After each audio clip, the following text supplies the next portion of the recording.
Hi hello வணக்கம் welcome to NBK Vlogs. இன்றைக்கி நம்ம சேனலில் என்ன பார்க்க போகிறோம் அப்படின்னா குக்கிங் வீடியோ தாங்க பார்க்க போகிறோம். இது என்னோடய first cooking vlog. So video skip பண்ணாமல் கடைசி வரை ஃபுல்லாக பாருங்கள். சண்டே மார்னிங் எங்கள் ஹஸ்பண்ட் மார்க்கெட் போயிட்டு சங்கரா ஃபிஷ்ஷும் கணவாய் ஃபிஷ்ஷும் வாங்கிட்டு வந்தாங்க. ஸோ அதை குழம்பு வச்சுட்டு கணவாய் ஃபிஷ் தொக்கு பண்ணலான்னு சொல்லிட்டு தான் பிளான் பண்ணியிருந்தேன். 2 ஃபிஷ்ஷும் க்ளீன் பண்ணி எடுத்து வச்சுட்டு அதுக்கு தேவையான பொருட்கள் ரெடி பண்ணிடலாம்னு சொல்லிட்டு இஞ்சி பூண்டு பேஸ்ட் ரெடி பண்ணிட்டேன். அது இந்த மாதிரி நான்வெஜ் செய்கிற டைமில் இந்த மாதிரி தான் நான் இடித்து ரெடி பண்ணுவேன். மற்ற டைம்லலாம் நான் மிக்ஸி ஜாரில் போட்டு தான் யூஸ் பண்ணுவேன். இந்த மாதிரி நான்வெஜ் செய்கிற டைம்லலாம் நான் இந்த மாதிரி இடித்து தான் யூஸ் பண்ணுவேன். இடிச்சிட்டு மீன் வறுக்க தேவையான மசாலா ரெடி பண்ணிட்டு இருந்தேன். மீன் வறுக்க தேவையான மசாலாவுக்கு வீட்டு குழம்பு மிளகாத்தூள், உப்புத்தூள், இஞ்சி பூண்டு பேஸ்ட்டு, அதுக்கப்புறம் புளி கரைசல் இது மட்டும் தான் நான் ஆட் பண்ணியிருந்தேன் இன்றைக்கி. மற்றபடி அந்த கார்ன்ஃப்ளவர் அந்த இதுவுமே நான் தனியாக ஸ்பைசி எதுவுமே ஆட் பண்ண மாட்டேன். இது வீட்டு குழம்பு மிளகாத்தூள் தான். ஸோ இது மட்டும் தான் நான் யூஸ் பண்ணுவேன். இந்த வீட்டு குழம்பு மிளகாத்தூள் தனி வீடியோ நான் அப்லோட் பண்ணுறேன். நல்லா மிக்ஸ் பண்ணிவிட்டு க்ளீன் பண்ணி வறுக்க வச்சுருந்த அந்த ஃபிஷ்ஷை ஒன்று ஒன்றா ஆட் பண்ணி நல்லா மேரினேட் பண்ணி வச்சுருந்தேன். ஒன்று ஒன்றா பண்ணிட்டா எல்லா ஃபிஷ்லேயும் அந்த மசாலா கரெக்டாக ஒட்டணும்னு சொல்லிட்டு ஒரு ஃபிஷ்ஷை எடுத்து நான் ஃபுல்லாக மேரினேட் பண்ணி வச்சுருந்தேன். அப்போ தான் எல்லா ஃபிஷ்லேயும் கரெக்டாக அந்த மசாலா ஒட்டியிருக்கும். ஓரமாக வச்சுட்டு மீன் குழம்பும் கணவாய் தொக்கும் பண்ணிடலாம்னு சொல்லிட்டு ஒரு கேஸில் மீன் குழம்பு செய்ய வேண்டிய பாத்திரமும் ஒரு கேஸில் கணவாய் தொக்கு செய்ய வேண்டிய கடாயும் வச்சுருந்தேன். மீன் குழம்புக்கு எண்ணெய் ஊற்றிட்டு கடுகு வெந்தயம் போட்டுட்டு இந்த பக்கம் கணவாய் தொக்குக்கு எண்ணெய், சோம்பு, பட்டை, லவங்கம், ஏலக்காய் எல்லா ஸ்பைசஸும் ஆட் பண்ணிவிட்டு இங்கே மீன் குழம்புக்கு வெங்காயம் போட்டு நல்லா வதக்க விட்டுட்டேன். சிம்மில் வச்சுட்டு இந்த பக்கம் கணவாய் தொக்குக்கு வெங்காயம் மட்டும் ஆட் பண்ணிவிட்டு நல்லா வெங்காயத்தை வதக்கி விட்டுட்டு இருந்தேன். அது கொஞ்சம் பொன்னிறமாக ஆகிற வரைக்கும் வதக்கிட்டு இருந்தேன். இந்த கணவாய் தொக்குக்கு நான் தக்காளி ஆட் பண்ண மாட்டேன். வெறும் வெங்காயம் மட்டும்தான் போட்டு செய்வேன். அது எங்கள் வீட்டில் யாரும் தக்காளி பிடிச்சின்னு சாப்பிட மாட்டாங்க. ஸோ அதனால் கணவாய் தொக்குக்கு வெங்காயம் மட்டும் போட்டு நான் வெங்காயம் நல்லா வதங்கினதும் நல்லா கண்ணாடி பதம் வர அளவுக்கு வதக்கிட்டே இருக்கணும். வதங்கினதுக்கப்புறம் இதில் நான் 2 பச்சை மிளகாய் கீறி வச்சுருந்தேன். அந்த 2 பச்சை மிளகாய் போட்டுட்டு கொஞ்சம் இஞ்சி பூண்டு பேஸ்ட்டு அரைச்சி வச்சுருந்தேன். அதையும் நான் இதில் போட்டு நல்லா இந்த ரா ஸ்மெல் போகிற வரைக்கும் நான் வதக்கிட்டே இருந்தேன். நல்லா வதக்கிட்டு இந்த டைமில் கொஞ்சம் கருவேப்பிலை ஆட் பண்ணியிருந்தேன். கருவேப்பிலை மட்டும் ஆட் பண்ணிவிட்டு நல்லா போட்டு வதக்கிட்டு இதை நான் தட்டு போட்டு க்ளோஸ் பண்ணி வச்சுருந்தேன்.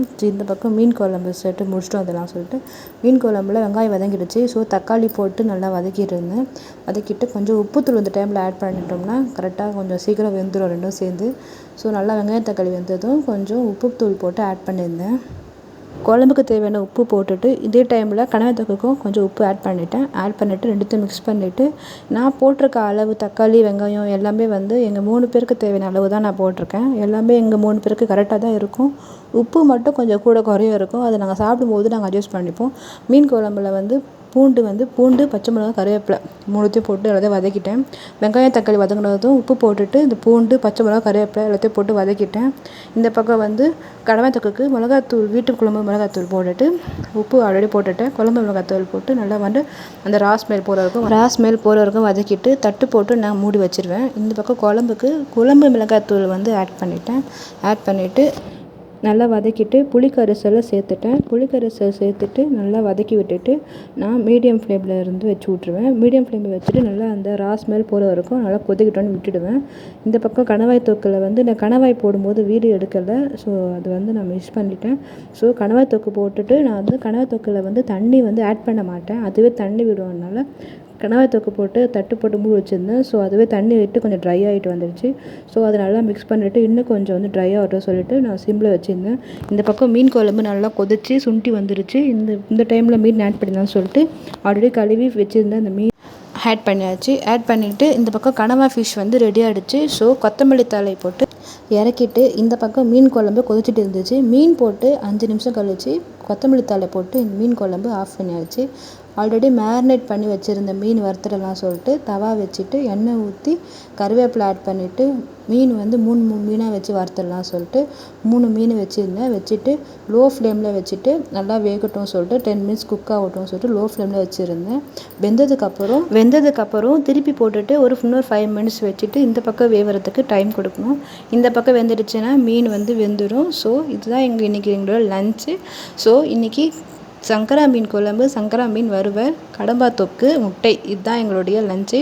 சாதம் ஆல்ரெடி வச்சாச்சு. ஸோ பாப்பாவுக்கு ஃபஸ்ட்டு ஊட்டிட்டு அதுக்கப்புறம் நானும் எங்கள் ஹஸ்பண்டும் சாப்பிட்டோம். ஸோ இதுதான் எங்களுடைய சண்டே லஞ்ச். ஸோ இந்த வீடியோ உங்களுக்கு பிடிச்சிருந்தா லைக் பண்ணுங்கள், ஷேர் பண்ணுங்கள், கமெண்ட் பண்ணுங்கள், சப்ஸ்கிரைப் பண்ணுங்கள், பக்கத்தில் இருக்க பெல் ஐக்கானை கிளிக் பண்ணுங்கள். Thank you so much. பாய்.